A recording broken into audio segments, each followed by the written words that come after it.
வணக்கம் பானு. நிச்சயமாக நீங்கள் குறிப்பிட்டது போல் நேற்று நமது சத்தியம் தொலைக்காட்சியில் இது போன்ற ஒரு போலி அடமான பத்திரத்தை திருநெல்வேலி மாவட்டம் அம்பாசமுத்திரம் சார் பதிவாளர் அலுவலகத்தில் மாஞ்சோலை பிபிடிசி நிர்வாகம் செய்துள்ளதை கண்டறிந்து அப்போது அம்பாசமுத்திரம் சார் பதிவாளராக பணியாற்றி தற்போது தூத்துக்குடியில் சார் பதிவாளராக பணியாற்றும் சாந்தி என்பவரை தமிழ்நாடு பத்திரப்பதிவுத்துறை ஐஜி ஆலிவர் பொன்ராஜ் சஸ்பெண்ட் செய்தது மிகப்பெரிய பரபரப்பை திருநெல்வேலி மாவட்டத்திலும் தமிழகம் முழுவதும் ஏற்படுத்தியுள்ளது. இதனை அடுத்து இது குறித்து நாம் விசாரணையில் இறங்கிய போது அடுத்தடுத்து வெளியாகும் தகவல்கள் மிகவும் அதிர்ச்சிகரமாகவே உள்ளது பானு. இந்த போலி பத்திரத்தை அடமானம் வைத்து வங்கியில் சென்னை தனியார் வங்கியில் 50 கோடி ரூபாய் கடனாக பெற்றது பிபிடிசி நிர்வாகம்தான் என தற்போது தெரிய வந்துள்ளது. திருநெல்வேலி மாவட்டம் மேற்கு தொடர்ச்சி மலைப்பகுதியில் உள்ள மாஞ்சோலை தேயிலை எஸ்டேட் நிலம் 8000 ஏக்கரை சென்னை தனியார் வங்கியில் அடமானம் வைத்து 50 கோடி ரூபாய் கடன் பெற அனுமதித்த சார் பதிவாளர் சாந்தி நேற்று சஸ்பெண்ட் செய்யப்பட்டார். இந்த தேயிலை தோட்டம் மாஞ்சோலை தேயிலை தோட்டமானது 1929ஆம் வருடம் சிங்கம்பட்டி ஜமீனிடம் 99 வருட குத்தகைக்கு பெறப்பட்டது நாம் அனைவரும் அறிந்த ஒன்றுதான். இந்த குத்தகை காலம் தற்போது 2028ஆம் ஆண்டில் முடிவடைவதை ஒட்டி இந்த நிலத்தினை காப்பு காடாக அறிவித்து தமிழக அரசு ஆணை வெளியிட்டுள்ளது. இந்த ஆணையின்படி தனியார் தேயிலை தோட்ட நிர்வாகம் இந்த இடத்தை இந்த காப்பு காட்டை மேற்கு தொடர்ச்சி மலைப்பகுதியில் பல்லாயிரம் ஏக்கரில் அமைந்துள்ள இந்த காப்பு காட்டினை தமிழக அரசுக்கு மீண்டும் வழங்க வேண்டும். இந்த நிலையில் திடீரென போன மாதத்தின் கடைசியில் பாம்பே பர்மா ட்ரேடிங் கார்பரேஷன் நிர்வாகம் தன்னால் தொடர்ந்து இந்த தொழிலை நடத்த முடியவில்லை என காரணங்களை கூறி அந்த தேயிலை தோட்ட தொழிலாளர்களை விருப்ப ஓய்வில் செய்யுமாறு நிர்பந்தித்து வருவதாக எழுந்த தகவல் தமிழகம் முழுவதும் பரபரப்பை ஏற்படுத்தியுள்ளது. இது குறித்து திருநெல்வேலி மாவட்ட அனைத்து அரசியல் கட்சி குழுவினர் திருநெல்வேலி மாவட்ட கலெக்டரை சந்தித்ததும் அவர்கள் அனைவரும் மாஞ்சோலைக்கு சென்று அந்த தொழிலாளர்களை பார்த்து பேசி வந்ததும் அனைவரும் அறிந்த ஒன்றுதான்.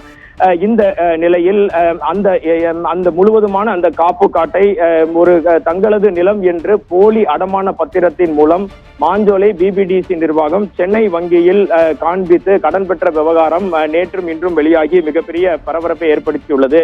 இது போன்ற தகவல்கள் எல்லாம் தங்களுக்கு எதுவுமே தெரியாது என மாஞ்சோலை தேயிலை தோட்ட தொழிலாளர்கள் நேற்றும் இன்றும் நம்மளிடம் பல்வேறு விவரங்களை பகிர்ந்து கொண்டனர். அடமான பத்திரமே செல்லாது என்ற சூழ்நிலையில் இந்த 50 கோடி ரூபாய் பணத்தினை எதற்காக பிபிடிசி நிர்வாகம் பெற வேண்டும்? இதன் மூலம் வங்கியில் கடன் நிலுவையில் இருப்பதாக காண்பித்து காப்பு காட்டை தமிழக அரசிடமிருந்து தங்கள் வசம் கொண்டு வர தனியார் தேயிலை தோட்ட நிர்வாகம் முயற்சிக்கிறதா?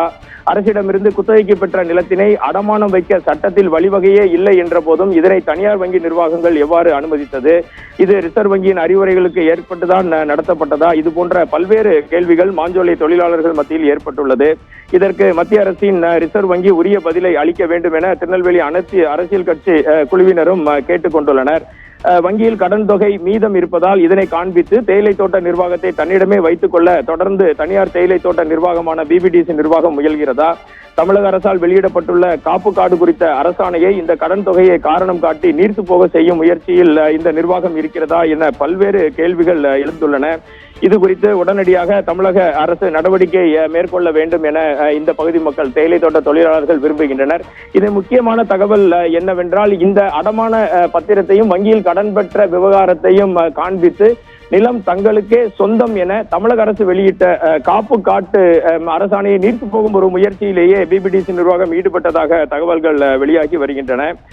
இது குறித்து மத்திய ரிசர்வ் வங்கியின் சட்டத்திட்டங்கள் என்ன சொல்கிறது என்றால், அரசிடமிருந்து குத்தகையாக பெற்ற நிலத்தினை யாரும் அடமானம் வைத்து வங்கிகளில் கடன் வாங்க முடியாது என்பது தமிழக பத்திர பதிவுத்துறையின் சட்டம். இதே சட்டம் தான் ஆர்பிஐ ஆலும் மத்திய ரிசர்வ் வங்கியாலும் கடைபிடிக்கப்பட்டு வருகிறது. இந்த நடைமுறைகள் எல்லாம் பிபிடிசி நிர்வாகத்தினருக்கு தெரிந்துதான் இது நடந்திருக்கிறதா என ஒரு விசாரணையை தமிழக அரசு ஏற்கனவே தொடங்கியுள்ளது. அந்த விசாரணையின் அடிப்படையில் தான் இந்த காப்பு காடு தங்களுக்கு சொந்தமானது என பிபிடிசி நிர்வாகம் தொடர்ந்து எவ்வாறு தெரிவித்து வருகிறது என்ற அடிப்படையில் தான் தமிழக பத்திரப்பதிவுத்துறை தலைவர் ஆலிவர் பொன்ராஜ் இந்த விசாரணையை நடத்தி இது முறைகேடாக பதிவு செய்யப்பட்ட பத்திரம், அடமான பத்திரம் என்பதை கண்டறிந்து அம்பாசமுத்திரம் சார் பதிவாளர் சாந்தியை தற்பொழுது சஸ்பெண்ட் செய்துள்ளார். இது குறித்து முன்னாள் ஆர்பிஐ பொது மேலாளர் கோவிந்தன் நம்பூதிரி கூறும்போது, பொதுவாக அரசு நிலத்தினை குத்தகைக்கு எடுத்துள்ள நிறுவனங்கள் அந்த குத்தகை ஆவணங்களை காட்டி வங்கிகளில் கடன் பெறுவது சாத்தியம் இல்லாத ஒன்று என குறிப்பிடுகிறார். பொதுவாக இது போன்ற நிகழ்வுகளில் ஈடுபட வேண்டாம் என மத்திய ரிசர்வ் வங்கி தெரிவித்துள்ளதாகவும் குறிப்பிடுகிறார். ஏனென்றால் இந்த கடன் தொகைகள் வாரா கடனாக மாறும்போது சொத்தை கையகப்படுத்துவதில் சட்ட சிக்கல்கள் ஏற்படும். சொத்தின் உடைமையாளர் தமிழ்நாடு அரசு, சொத்தை தற்பொழுது குத்தகைக்கு எடுத்துள்ளது பிபிடிசி நிர்வாகம். நாளை இதில் ஏதாவது பிரச்சனை வந்தால் நிலத்தை கையகப்படுத்தும் போது யாரிடம் சென்று கேட்பது போன்ற சட்ட சிக்கல்கள் ஏற்படும் என்பதால் அரசின் குத்தகை ஒப்பந்தத்தை மட்டும் வைத்து ஒரு நிறுவனம் RBI விதிமுறைகளுக்கு உட்பட்டு கடன் வாங்குவது இயலாத காரியம் என்றே ரிசர்வ் வங்கியால் தெரிவிக்கப்படுகிறது. பானு, நிலைமைகள் இவ்வாறாக இருக்க தொழிலாளர்களை கட்டாய ஓய்வில் செல்ல அந்த நிர்வாகம் பணிப்பதும், இந்த நிலத்தை தங்களுக்கே உரிமையானது என போலி அடமான பத்திரங்கள் மூலம் காட்ட முயற்சிப்பதும், அடுத்தடுத்ததாக பிபிடிசி நிர்வாகம் தமிழக அரசுக்கு எதிராக செயல்படுகிறதா என்ற மிகப்பெரிய கேள்வியை எழுப்பியுள்ளது. இது குறித்து தமிழக அரசும் மத்திய அரசும் ஒரு விரிவான விசாரணையை மேற்கொள்ள வேண்டும் என ஏற்கனவே தங்களது வாழ்வுரிமை பறிபோகும் சூழ்நிலையில் உள்ள மாஞ்சோலை தேயிலை தோட்ட தொழிலாளர்கள் தெரிவித்துள்ளனர். பானு.